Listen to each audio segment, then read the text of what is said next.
এখন তো আমরা মারি ফেলে দিও আর ভাই মারি ফেলে খুব ভাড়া তো ভাই আর ভাই নিরাপত্তা চাই আর বাবু নিরাপত্তা চাই মা বাবু মারি ফেলে দিও। আসসালামু আলাইকুম।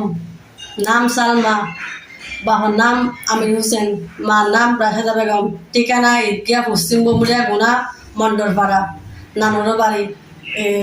আমাদের বাড়ি কুনাপাড়া। আমাদের মার জায়গা ছিল, জায়গাগুলো মামুয়ে আমার আম্মু আগে দখলে ছিল। আমার আম্মু থাকতে অনেক সম্পত্তি দখলে ছিল। আমার আম্মু যখন মারা গেছে সব সম্পত্তি নিয়ে নিছে। তারপরে একটা ছিল মানে কতগুলো মরিচ খেতে করতো, এগুলো আমরা আম্মু থাকতে আমরা করতাম। তখন আমাদের মামু এসে সবগুলো নিয়ে নিছে। আর একটা দখলে ধান খেতে করে এইটাইও আমার মামু তবে গেছিল নেওয়ার জন্য গেছিল। মামু আমাদেরকে এরা দূরে এইখানে স্কুল আছে, স্কুলে এখান থেকে এরা আমার মামতো ভাই মামতো ভাইয়ের বউ সবাই আমাদেরকে দূরে দিয়েছে এখান থেকে। আমরা বাড়িতে চলে যাচ্ছি।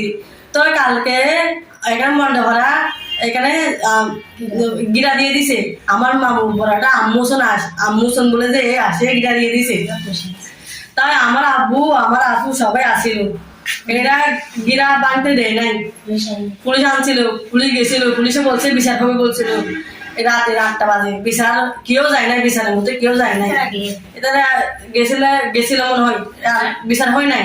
তারপরে আজকে যাইয়ে সব এখানে গিরা দিয়েছি। আমার আপু বলতেছে যে আমাদের মা দিনের সম্পত্তি আমাদেরকে দিয়ে দাও। এটা যেরকম বলছে আমার আপুকে হাতে কুম মারি দিছে। এখানে 10,000 মারছে আমার আপুকে। আমার আপু মা গেছি সুমারা নিজি হয়ে দূরে নিয়ে একে মারছে।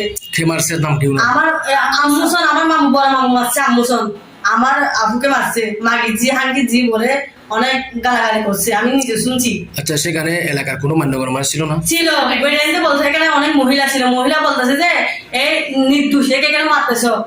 মহিলা বলতেছে এই নির্দোষ একে কেন মারতেছ তোমরা। তো এটা বলে হসপিটালে আসছিল। হসপিটাল দেখেছে, ডাক্তার দেখাইছে, কষ্ট টস্তে গেছে। এখন আপনারা থানার মধ্যে বিচার দিচ্ছেন? তার মধ্যে দিনেই যাবো, তার মধ্যে যাই নাই। এর আগে বিচার দিচ্ছেন একবার? এর আগে একবার দিয়েছে, পুলিশ গেছিল।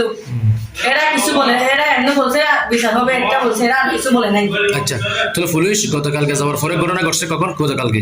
জি, এটা শেষ হয়ে গেছে, আবার আজকে করছে ঘটনা। আচ্ছা, গতকালকে পুলিশ এসে আজকে জি আজকে যাতে বলছিল মসজিদ দিয়ে নানা মাস্টার হলো তার স্ত্রী হারাছে নানা মসজিদে তুলে বললা বই কি মসজিদে নহলে আর তো হাসমালত খোলা করিব তারে কেন যাতে কেন তো মুখ দাই বলতেছে যে তোমাদের মায়ের কোনো সম্পত্তি নাই। আর মায়ের কোনো আমরা বলবো না আমাদের মায়ের কোনো সম্পত্তি থাকবে না। ছিল এখন কেন থাকবে না মায়ের সম্পত্তি? আমরা মনে গেছে আবার